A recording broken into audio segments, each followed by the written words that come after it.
The Japanese, who have $1 trillion, the Chinese, who have $1 trillion, the Saudis have $1 trillion, the Europeans, something similar.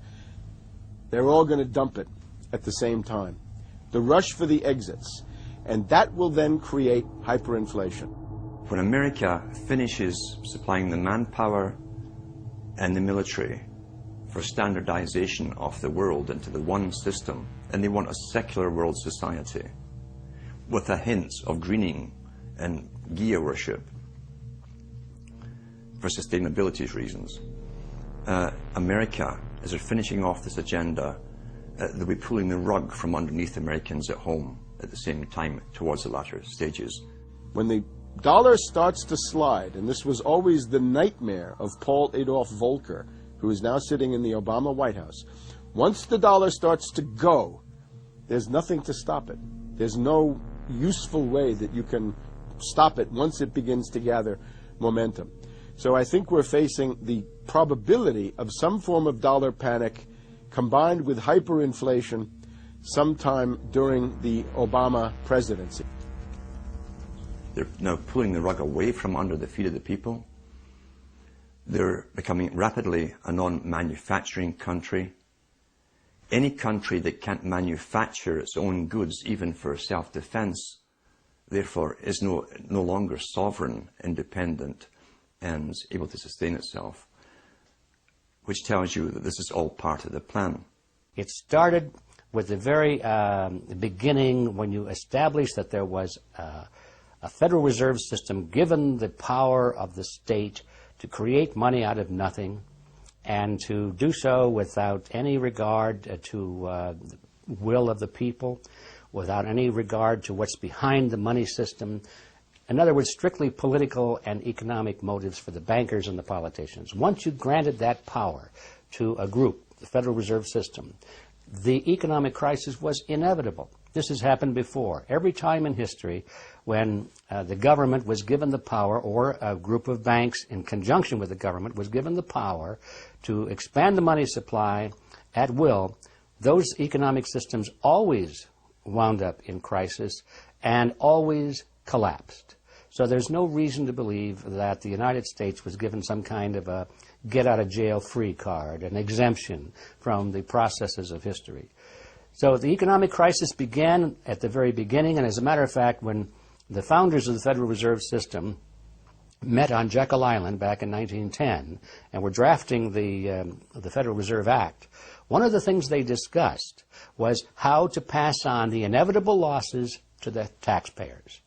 They knew that inevitably something like this would happen, and they knew that there had to be some way to get out of it without destroying the banks, of course, because they were the banks. And they said, aha, we'll go into partnership with the government, we'll take our cartel agreement and pass it into law, call it the Federal Reserve Act, and we'll make the taxpayer come online and be responsible to bail us out if and when the failure finally comes. Who's going to soak up the derivatives? Who's going to soak up the debt? Who's going to be penalized? And right now, it looks like Wall Street's getting bailed out, and the little guy in the middle of Main Street America are all going to pay the penalty. Can the economy be turning around here? Are happy days here again? And can we actually have growth without jobs?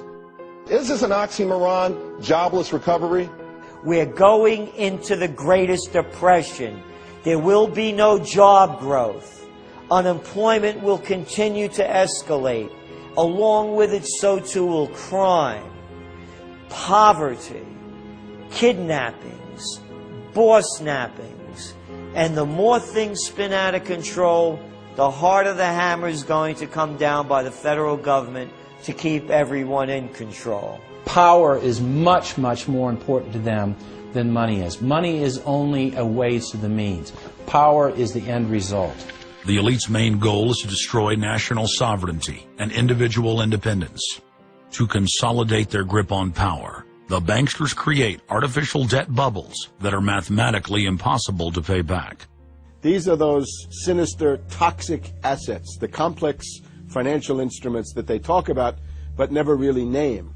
They're paper based on paper. They're credit default swaps, collateralized debt obligations, mortgage-backed securities, asset-backed securities, structured investment vehicles, auction rate securities, and so on down the line.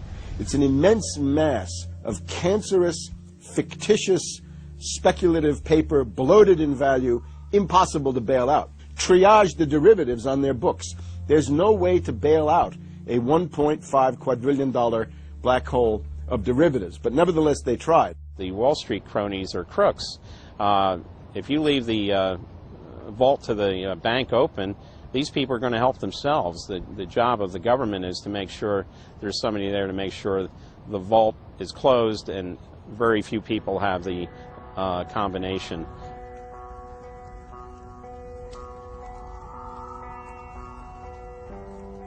I'm William K. Black, Associate Professor of Economics and Law at the University of Missouri at Kansas City. I was a senior regulator in a number of different positions during the heart of the savings and loan crisis.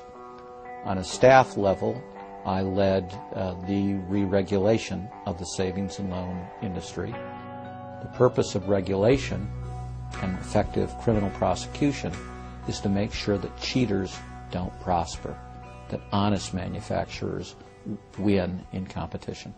The primary driver of the current crisis is accounting control fraud. These are frauds led by the CEOs of the major lending institutions and major banks and institutional buyers of toxic waste product. How did it start? It started with mortgages, particularly non-prime mortgages. In September of 2004, the FBI warned that there was an epidemic of mortgage fraud, their words, and that this epidemic of mortgage fraud would cause an economic crisis at least as large as the savings and loan debacle if it wasn't stopped. The FBI found that 80% of the mortgage fraud was being induced by the lenders, not by the borrowers. You know, much of the rage has been against the borrowers, but if you want rage, it should be at the CEOs who became fabulously wealthy by following a strategy based on fraud. The Wall Street people and their friends here at the Federal Reserve and at the U.S. Treasury and down the Washington Mall here at the U.S. Capitol. That's where the damage was done, and if people want to vent their anger, they need to vent it against these people. Between the Bush-Paulson administration and the Obama, Summers, Geithner, Volcker administration, there's really a total continuity of economic and financial policy. Geithner was on board at the Fed, the New York Fed, dealing with all these institutions. He didn't get it. And then we had this fellow who came up afterward, Mr. Friedman. He was on the Goldman Sachs board, and he didn't last too long as the Fed chairman. Why? Because he had a conflict of interest. Is it possible that there's so much conflict of interest here that all you folks don't even realize that you're helping people that you're associated with, and you should be recusing yourself for America's ethics? I behaved with the... You don't think you should have recused yourself when you asked Lehman to go in bankruptcy, you didn't put Bear Stearns in bankruptcy, and then you folded Merrill Lynch into... I mean, isn't there some point where you got to say, hey, I got a conflict of interest here? You don't feel any kind of scintilla of ethics on this thing at all?